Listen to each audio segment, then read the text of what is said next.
বন্ধুরা, একটি পোষ্য কুকুর সে ঘরের দিকে যাচ্ছিল। কুকুরটি গিয়ে দেখে তার মালিকের ঘরে আগুন লেগেছে। ঘরের মধ্যে মালিকের ছোট্ট মেয়েটি চিৎকার করছে। কুকুরটি দ্রুত গিয়ে তার মালিককে জানায় এবং তার মালিক সঙ্গে সঙ্গে ব্যাপারটি পুলিশকে জানায় এবং পুলিশ ফোর্স ফায়ার ব্রিগেড নিয়ে ঘটনাস্থলে পৌঁছে যায়। কুকুরের মালিকটি গিয়ে দেখে তার ছোট্ট মেয়েটি খুব কান্নাকাটি করছে এবং মেয়েটির বাবা ভয়ে উত্তেজিত হয়ে পড়ে।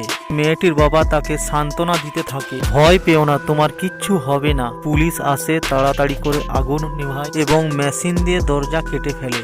কুকুরটি ও তার মালিক বাইরে দাঁড়িয়ে অপেক্ষা করছিল। পুলিশ ফোর্স মেয়েটিকে সুস্থভাবে বাইরে বের করে আনে এবং পাড়া প্রতিবেশীরা অনেক খুশি হয়। ছোট্ট মেয়েটি পুলিশ অফিসারকে ধন্যবাদ জানায়।